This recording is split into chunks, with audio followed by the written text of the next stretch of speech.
لا الہ الا اللہ اللہم رب اللہم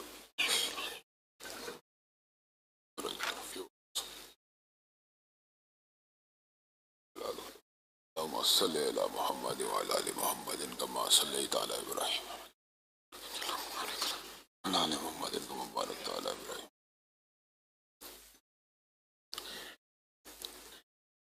ان الحمد للہ نحمده ونستعینه ونستغفره ونؤمن به ونتوکل علیہ ونعوذ باللہ من شرور انفسنا ومن سیئات اعمالنا من يهده الله فلا مضل له ومن يضلل فلا هادي له واشهد ان لا اله الا الله واشهد ان محمدا عبده ورسوله اما بعد فإن خير الحديث كتاب الله وخير الهدي هدي محمد صلى الله عليه وسلم وشر الأمور محدثاتها وكل محدثة بدعة وكل بدعة ضلالة وكل ضلالة في النار.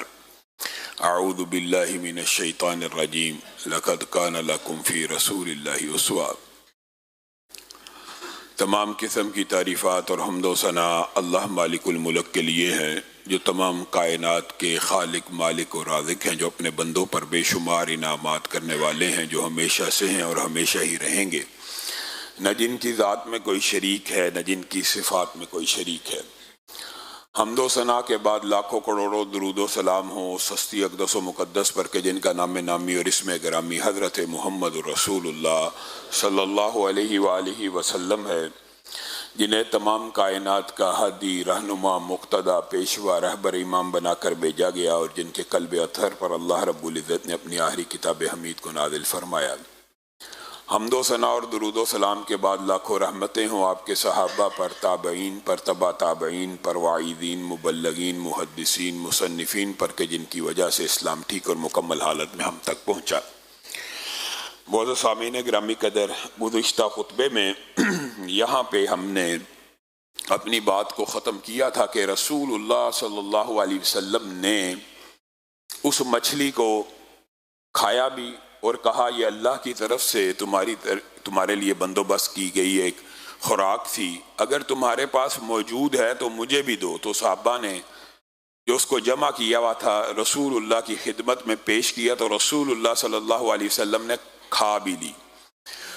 اور یہ تو ویسے بھی رسول اللہ صلی اللہ علیہ وسلم کوئی عمل ایک مرتبہ بھی کریں تو اس کا جواز، اس کا سنت ہونا ثابت ہوتا ہے. ہاں یہ بات درست ہے کہ کئی مرتبہ عمل استحباب پہ دلالت کرتا ہے، کئی مرتبہ ایک دفعہ کا عمل واجب ہونے پہ بھی دلالت کر دیتا ہے، کئی دفعہ ایک دفعہ کا عمل فرض ہونے کے اوپر بھی دلالت کرتا ہے، اور ایک دفعہ کا عمل کم از کم جو شرعی مسئلہ فقہی مسئلہ ہے ایک دفعہ بھی رسول اللہ صلی اللہ علیہ وسلم عمل کریں تو وہ کم از کم جائز ہوتا ہے. یہ بات آپ نے سمجھنی ہے. مختلف مراتب ہوتے ہیں.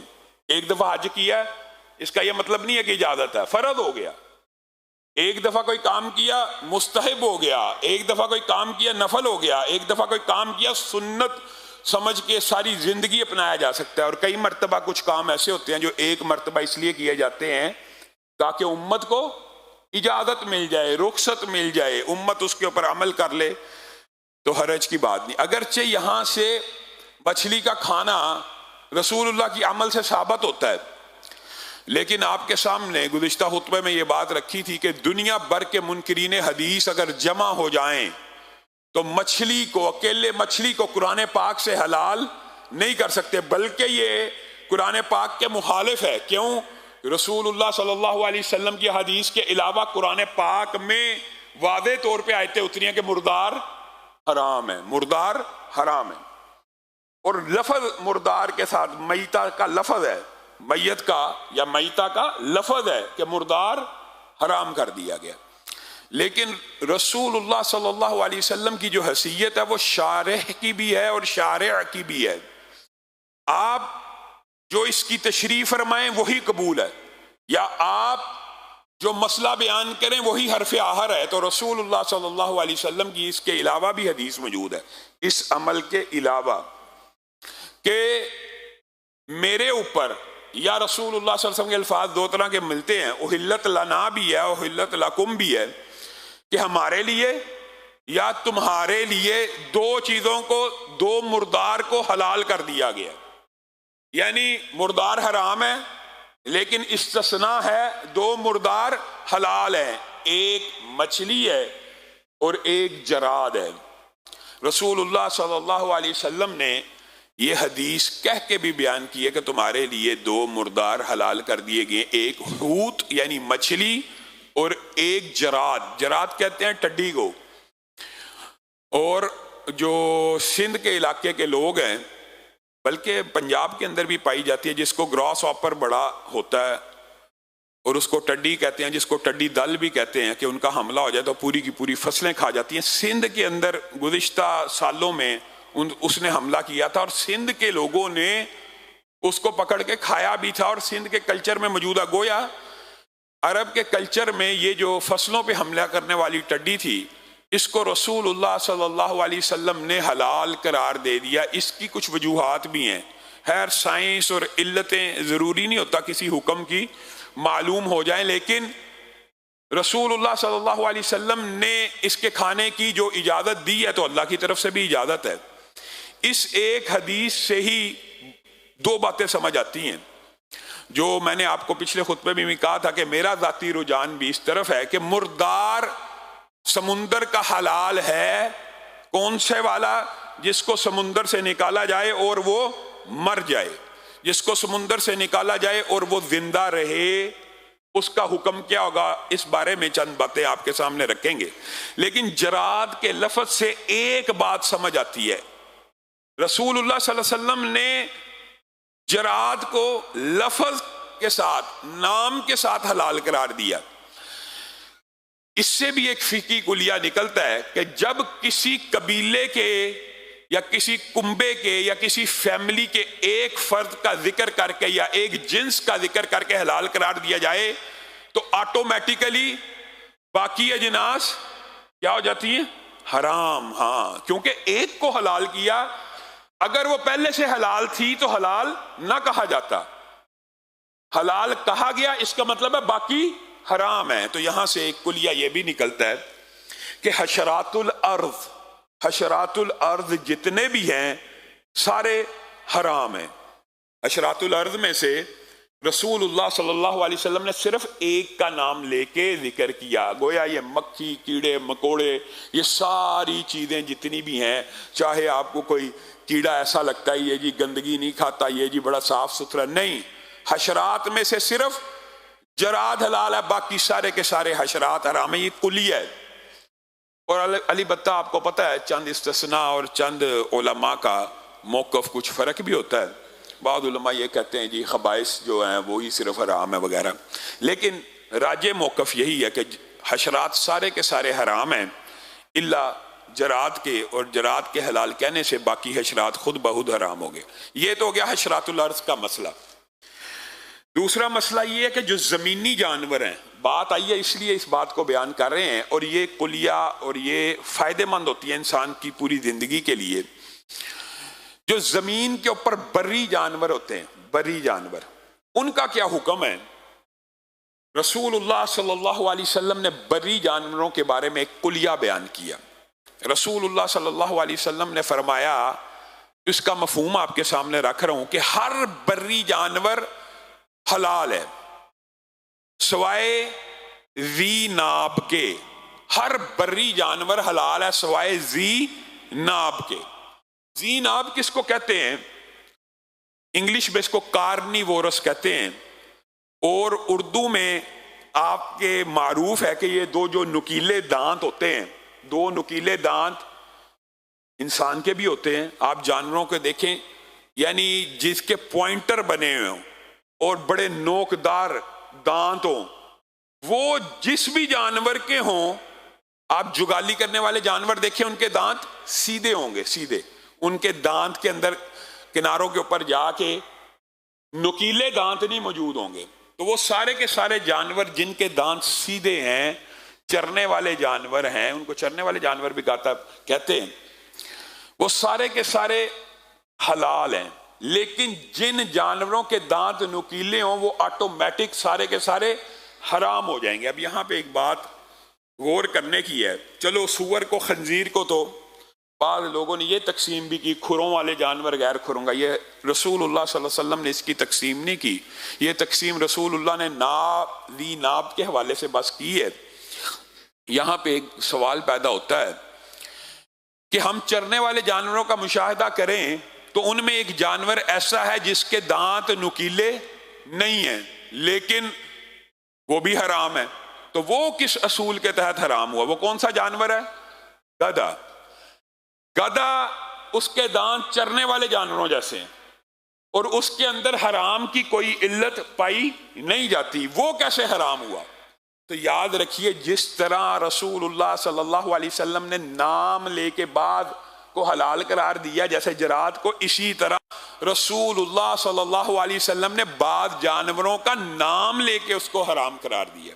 تو جو گھریلو گدھے ہیں سارے کے سارے، انشاءاللہ سیرت ہم پڑھ رہے ہیں، خیبر کے واقعے میں یہ حدیث آپ کے سامنے رکھیں گے، لیکن آپ کو یہ معلوم ہونا چاہیے کہ خیبر کے موقع کے اوپر رسول اللہ صلی اللہ علیہ وسلم نے گھریلو گدھوں کے گوشت کو بھی حرام قرار دے دیا، لیکن گھریلو گدھوں کے گوشت کو حرام قرار دیا، یعنی اس کو، اس کے کھانے پینے کو، اس سے کلی انتفاع کو حرام قرار نہیں دیا، یعنی اس سے نفع اٹھانا حرام نہیں ہے، اس کے اوپر مال ڈالنا، اس کے اوپر سواری کرنا، اس کو بار برداری کے کام میں لانا، اس کو جوتنا، یہ سارے کے سارے کام اس کے ساتھ جائز ہیں، لیکن اس کا گوشت مسلمانوں کے اوپر حرام کر دیا۔ ہمارے ہاں ایک فیس بک کی یا کہہ لیں سوشل میڈیا کے اسکالر ایسے ہیں کہ جنہوں نے یہ فتویٰ دیا کہ گدھا بھی حلال ہے۔ اب بندہ دیکھیں، علم کی کمی ہی بندہ کہہ سکتا ہے کہ کلیہ پڑھا کہ جو ذی ناب نہیں ہے وہ حلال ہیں، جی گدھا بھی حلال ہے۔ بھائی گدھا تو رسول اللہ صلی اللہ علیہ وسلم نے الگ نام لے کے حرام قرار دیا، آپ اس کو حلال کہتے چلے جائیں تو یہ تو آپ کی عقل کا کوئی فطور ہو سکتا ہے۔ مسلمانوں کے لیے بہرحال گدھا کھانے کے لیے حلال نہیں، ہاں اس کے علاوہ جتنے جانور ہیں جن کے دانت سیدھے ہوں اور نکیلے دانت موجود نہ ہوں وہ سارے کے سارے حلال ہی ہیں۔ یہ بعض لوگ سمجھتے ہیں جی اچھا، یہاں پہ ایک بات سمجھ لیجئے، کئی لوگوں کے ذہن میں یہ بات بھی آتی ہے کہ جو جانور حلال ہے تو اس کی قربانی بھی ہوتی ہے۔ نہیں، یہ قربانی کا انشاءاللہ مسئلہ آئے گا۔ قربانی کے اندر جو 4 جوڑے ہیں وہی صرف ہوتے ہیں، ہر حلال جانور کی قربانی نہیں ہے، ہرن کی قربانی نہیں ہے۔ بعض لوگ آج آپ دیکھتے ہوں گے کہ سوشل میڈیا کے اوپر ہرن خرید رہے ہیں، نیل گائے خرید رہے ہیں، اور وہ 12 سنگا خرید رہے ہیں، اور اس طرح کے جانور جو 4 اجناس سے تعلق نہیں رکھتے ان کی بھی قربانی کرتے چلے جا رہے ہیں۔ ہر حلال جانور کی قربانی بھی نہیں ہے، قربانی انہی جانوروں کی ہے جن کو اللہ نے اور رسول اللہ نے مقید کر دیا کہ اونٹوں میں سے کرنی ہے، گائے میں سے کرنی ہے، چھتروں بکروں میں سے، بھیڑ کی نسل میں سے کرنی ہے، بکروں کی نسل میں سے کرنی ہے وغیرہ۔ جو رسول اللہ صلی اللہ علیہ وسلم، ہاں دمبا اس میں رسول اللہ کے عمل سے داخل ہے، یعنی جو 4 اجناس قرآن پاک میں قربانی صرف ان کی ہے۔ لیکن یہاں پہ بہت سے ساتھی سوال کرتے ہیں کہ وہ لوگوں کو چمبا ہوتا ہے جب وہ صحابہ کے واقعات پڑھتے ہیں گھوڑے کے ذبح ہونے کے حوالے سے، وہ گھوڑے کی ذبح ہونے کے حوالے سے وہ قربانی کا ذبح نہیں ہے، وہ حلال یا حرام ہونے کا ذبح۔ ہاں اگر آپ کو ضرورت پڑ جائے کھانے کی اور ضرورت نہ بھی پڑے تو گھوڑا حلال ہے، اس میں کسی بھی قسم کے کوئی اچنبے کی بات نہیں۔ اب آتے ہیں بحری جانوروں کے اس طبقے کی طرف۔ مثال آپ کے سامنے پہلے رکھ چکا ہوں کہ جو جانور سمندر سے نکالا، دریا سے نکالا، مر گیا، یہ تو اجماع امت کے تحت وہ حلال ہے، اس میں کوئی اختلاف نہیں ہے۔ اختلاف کن جانوروں کے اوپر ہے؟ وہ جانور جو سمندر سے نکل آئے اور مردار نہ ہو سکے، مثلا مچھلیوں کی جتنی قسمیں آپ نکالیں گے یا ان میں سے حشرات کی بھی جو قسمیں ہوں گی وہ سمندر سے نکالنے مر جائیں 100% حلال ہے، کوئی اعتراض نہیں ہے۔ لیکن وہ حشرات یا وہ جانور جو سمندر سے نکل کے زندہ رہیں، مگرمچھ ہے، کچھوا ہے، دریائی گھوڑا ہے، اور بے شمار جانور ہیں جو سمندر کے اندر بھی زندہ رہتے ہیں اور باہر نکل کے بھی زندہ رہتے ہیں، اور بہت سے کیڑے بھی ایسے ہیں، حشرات بھی ایسے ہیں سمندری جو سمندر میں بھی زندہ رہ لیتے ہیں اور باہر بھی زندہ رہ لیتے ہیں۔ جو باہر آ کے مر جائے، مردار ہو جائے، وہ تو 100% حلال ہے۔ لیکن جو باہر آ کے زندہ رہے اس کا حکم کیا ہے؟ اس کا حکم راجع بات ہی ہے۔ راجع بتا رہا ہوں، علماء کا طویل اختلاف، اب بات آئی تھی ضمنی طور پہ، لیکن تفصیل کھول دینی چاہیے۔ حلت و حرمت کے مسائل بھی ممبر سے بیان ہونے چاہیے۔ جو نکل کے نہ مرے، مردار نہ ہو، عام فہم بات ہے، یہ کوئی راکٹ سائنس نہیں ہے۔ نکلا مردار نہ ہوا، اب اس کو اگر کھانا ہے تو کیا کیا جائے گا؟ ذبح کیا جائے گا نا، کاٹا جائے گا نا۔ تو مردار کے حکم سے تو باہر آ گیا، اب جب ذبح کے حکم میں آ گیا تو گویا وہ بری جانوروں کے حکم میں آ گیا۔ جو ہی حشرات سمندر سے نکل آئیں اور زندہ رہیں، بری حشرات کے حکم میں حرام ہے۔ جو ہی جانور سمندر سے نکل آئیں زندہ رہیں تو بری جانوروں کے حکم میں پھر ان کے دانتوں کو دیکھا جائے گا۔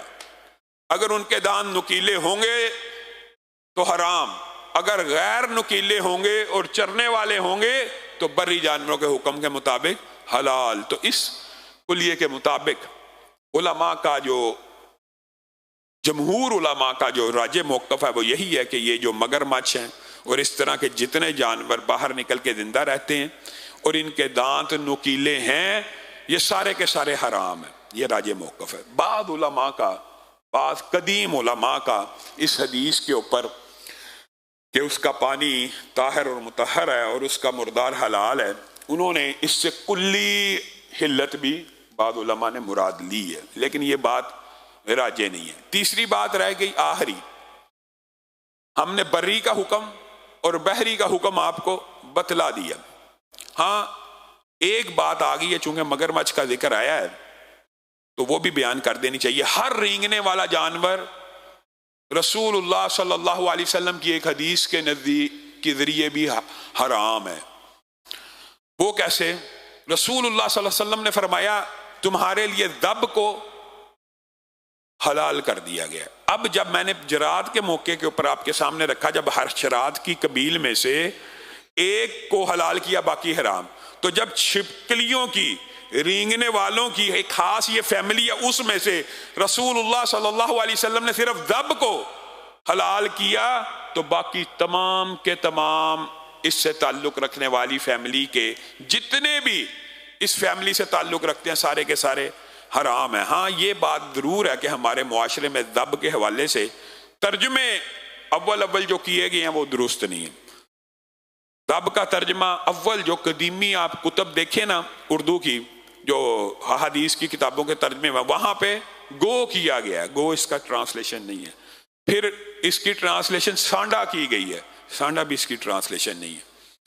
یہ گو اور سانڈا اسی چکر میں حلال ہوتا چلا آ رہا ہے کہ وہ ٹرانسلیشنز جو غلط تھی۔ ذب ایک خاص قسم کی چھپکلی کی قسم ہے جس کو عرب کے صحرائی لوگ بڑی اچھی طرح پہچانتے ہیں، اور اگر آپ نیٹ کے اوپر سرچ کریں گے تو آپ کو وہ نظر بھی آ جائے گی کہ اس کا ایک خاص رنگ ہوتا ہے اور اس کی ایک خصوصیت ہے جو باقی تمام رینگنے والی چھپکلیوں میں سے یا ان قبیلوں میں سے تعلق رکھنے والے تمام کی اس پوری سپیشیز سے اس کو فرق رکھتی ہے۔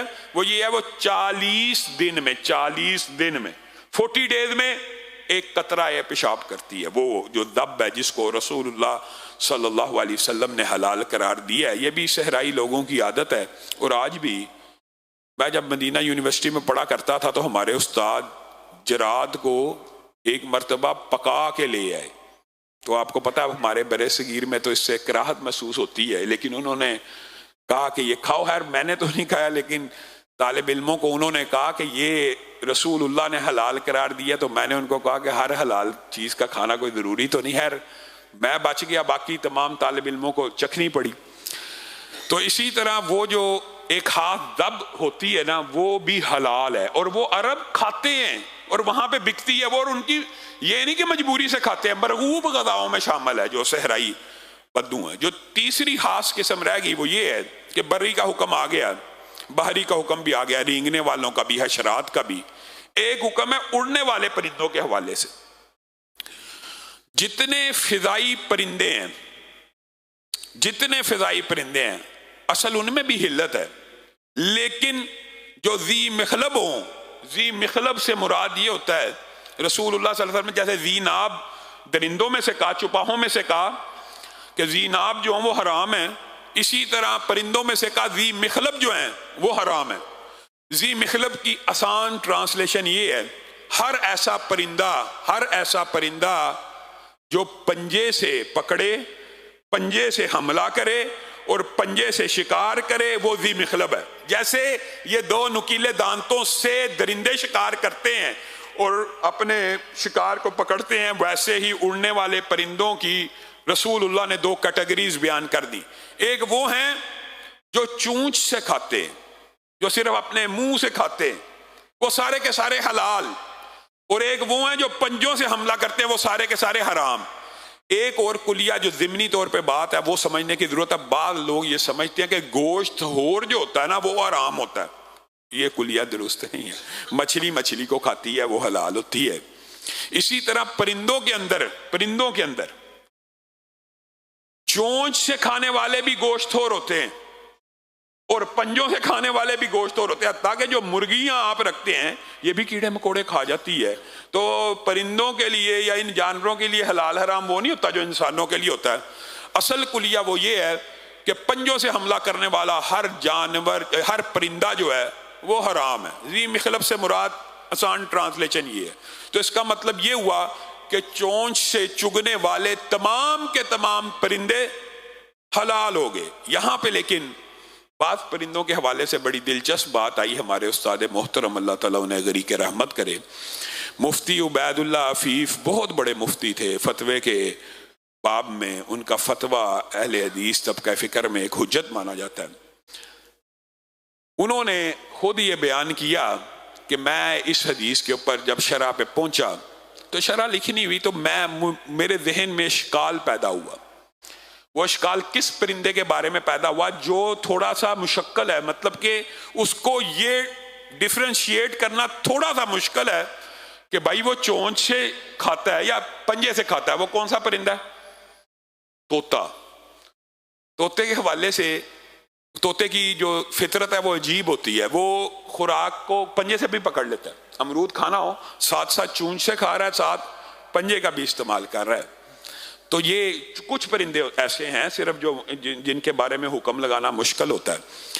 تو مفتی عبید اللہ عفیف صاحب کہتے ہیں میں نے 40 دن پھر طوطا اپنے گھر میں رکھا اور میں نے اس کو، یہ ہوتے ہیں مفتی کہ جب فتویٰ دینا ہو کسی کی حلت حرمت کا سٹڈی کرتے ہیں کہ اس کا حکم کیا نکلنا، یہ ذی مخلب ہے یا نہیں ہے، میں ویسے ہی کہہ دوں۔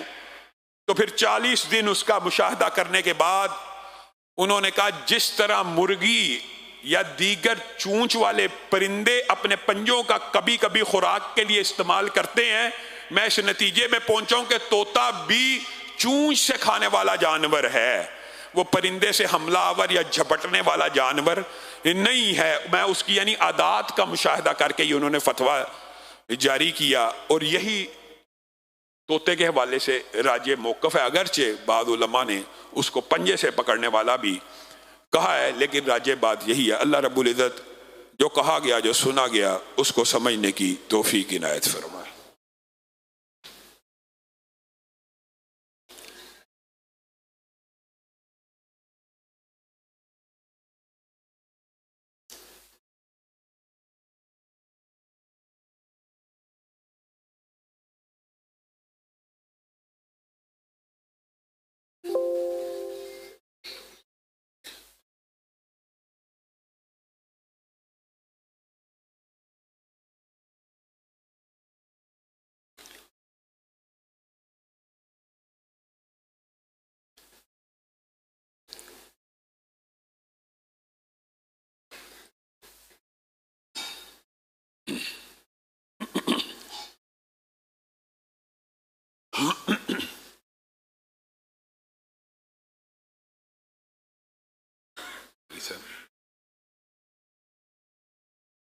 اس کو بلا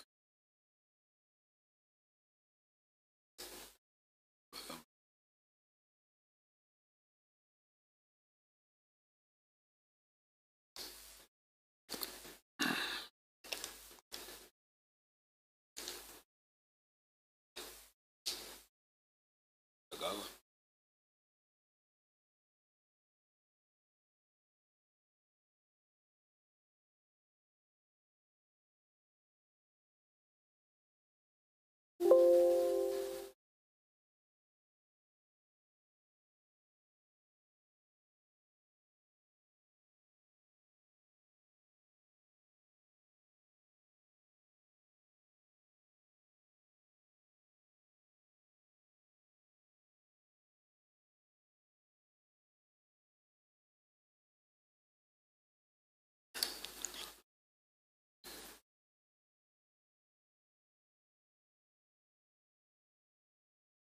إن الحمد لله نحمده ونستعينه ونستغفره ونؤمن به ونتوكل عليه ونعوذ بالله من شرور أنفسنا ومن سيئات أعمالنا من يهده الله فلا مضل له ومن يضلل فلا هادي له وأشهد أن لا إله إلا الله وأشهد أن محمدا عبده ورسوله أما بعد فإن خير الحديث كتاب الله وخير الهدي هدي محمد صلى الله عليه وسلم وشر الأمور محدثاتها وكل محدثة بدعة وكل بدعة ضلالة وكل ضلالة في النار.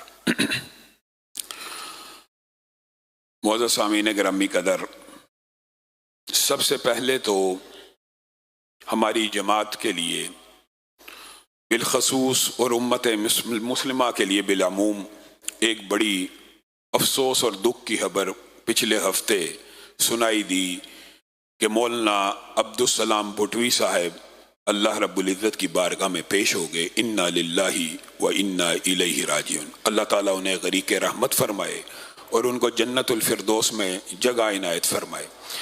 مولانا عبدالسلام بھٹوی رحمہ اللہ، کئی مرتبہ حافظہ اللہ سے رحمہ اللہ کہا جائے تو دل کے اندر ایک عجیب سی کیفیت پیدا ہو جاتی ہے. چند دن پہلے ہم ان کو حافظہ اللہ کہتے تھے اور آج رحمہ اللہ کہہ رہے ہیں. ہزاروں علماء کے بلا مبالغہ استاد تھے.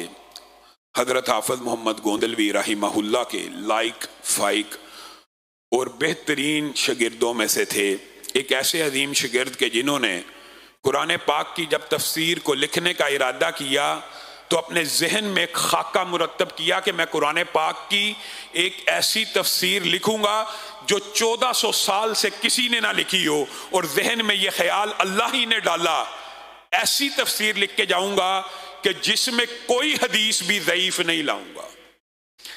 یہ علم میں ایک ایسی قرآن پاک کی خدمت ہے کہ آپ دنیا بھر کی تفاسیر اٹھا لیں، تفاسیر کے اندر آپ کو ضعیف احادیث، روایات، اسرائیلیات ملیں گی، کیونکہ ایک قرآن کی آیت کے بارے میں مختلف موقف ہیں کہ اس کا شان نزول کیا تھا اور اس کے اندر سے کیا کیا مسائل بیان ہو رہے ہیں. ضعیف احادیث کا آنا تفسیر میں قابل اعتراض بات نہیں ہوتی. ضعیف احادیث کئی دفعہ سپورٹنگ مٹیریل کے طور پہ صحیح کو تقویت پہنچا رہے ہوتے ہیں.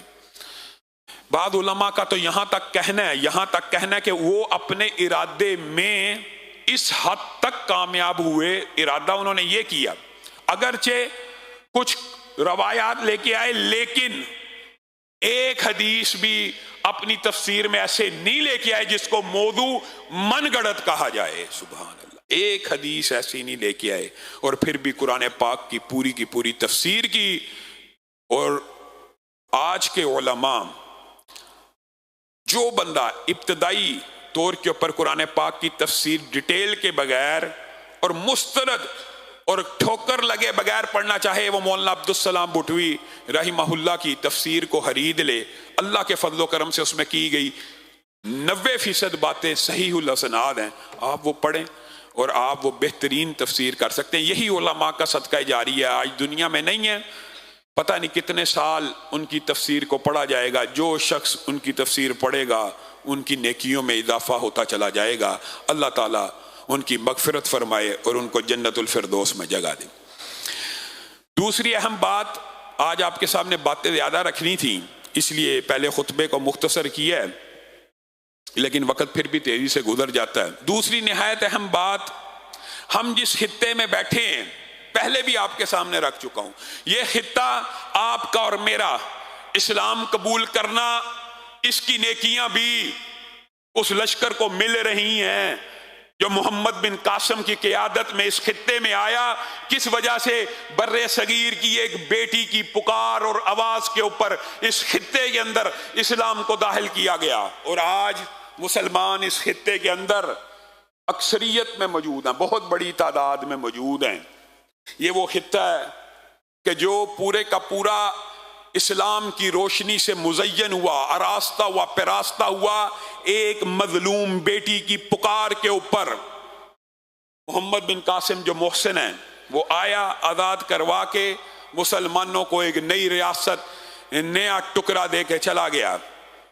لیکن افسوس اور دکھ کی بات ہے، یہ وہی ٹکڑا ہے، یہ وہی ریاست ہے جو ایک بیٹی کی وجہ سے، اسلام کو قبول کرتی ہے، اسی ریاست کے نام نہاد حکمرانوں نے اسی خطے کی ایک بیٹی کو ڈالروں کے عوض امریکہ کو بیچ دیا۔ کتنے سال پہلے؟ سالوں سال گزر گئے، پراپوگنڈے کے میدان گرم۔ مجھے تو افسوس ہوتا ہے ان لوگوں کے اوپر کہ جو جسٹیفائی کرنے کے لیے امریکہ کے ظلم کو حجتیں دیتے، کہتے ہیں جی عافیہ صدیقی امریکن نیشنل تھی۔ اللہ کے بندو، سنی سنائی باتیں۔ اس بیچاری کے پاس تو گرین کارڈ بھی نہیں تھا، آپ اس کو امریکن نیشنل قرار دے دیتے ہیں، گرین کارڈ بھی نہیں تھا۔ اس کی بہن بیچاری آ کے کئی مرتبہ ان باتوں کی، ان پروپوگنڈوں کی تردید کرتی رہی۔ وہ ہمارے وطن کی بیٹی ہے، اس دھرتی کی، اس قوم کی۔ اگر آپ کو اسلام سے کچھ لینا دینا نہیں ہے تو کم از کم مذہب پسندی کے علاوہ وطن پرستی کو دیکھ لیجئے۔ پاکستانی بیٹی ہے، اس خطے کی بیٹی ہے، ڈالروں کے عوض امریکہ کے حوالے کر دی گئی ہے۔ 20 سال کوئی چھوٹا عرصہ نہیں ہوتا، اللہ کی قسم۔ سینیٹر مشتاق کے اوپر اللہ تعالیٰ اپنی رحمتوں کا نزول فرمائے۔ اس نے پورے پاکستانی قوم کے سامنے اس کا مقدمہ، اس کی بہن بھی لڑ رہی ہے، لیکن یہ ایک سینیٹر، اگر ایک سینیٹر ایسا ہو تو وہ امت کا کتنا بڑا محسن بن جاتا ہے۔ اور اگر پاکستان کے عوام ہوش کے ناخن لیں، 100 سینیٹر ویسے بھیج دیں تو پھر تو پاکستان میں انقلاب آ جائے گا۔ لیکن آپ بھیجتے نہیں، آپ ووٹ چوروں کو ڈالتے ہیں، آپ ووٹ لٹیروں کو ڈالتے ہیں، آپ ووٹ جگیرداروں اور سیکولر پارٹیز کو ڈالتے ہیں۔ وہ وہاں سے بیٹھا ہوا پل پل کی خبر دے رہا ہے۔ اور میرے بھائیوں، اللہ کی قسم 20 سال جو بندہ اذیت اور تکلیف اور کرم میں گزارے، اسی کو پتا 20 سال کتنے طویل ہوتے ہیں۔ 20 سال تھوڑے ہوتے ہیں، 20 سال اتنے طویل ہوتے ہیں۔ اور اذیت کے اور کرب کے لمحے ویسے انسان کو طویل لگتے ہیں، خوشی، مسرت، شادمانی کے لمحے ویسے بڑی جلدی گزر جاتے ہیں۔ وہ جو ہر روز صبح اٹھتی ہے، سینٹر مشتاق نے لکھا ہے، بہن سے ملاقات ہوئی، ہاتھ نہیں ملانے دیا گیا۔ انسانی حقوق کے چیمپئن، 20 سال بعد بہن سے بہن کی ملاقات ہو رہی ہے، درمیان میں شیشوں کی دیواریں ہیں اور درمیان میں ایک دوسرے کو ہاتھ ملانے کی اجازت نہیں ہے۔ اور وہ بہن اپنی دوسری بہن سے جو باتیں بیان کر رہی ہیں، کوئی جتنا مرضی سخت دل ہو، اللہ کی قسم پڑھ کے آنکھوں میں آنسو آ جاتے ہیں۔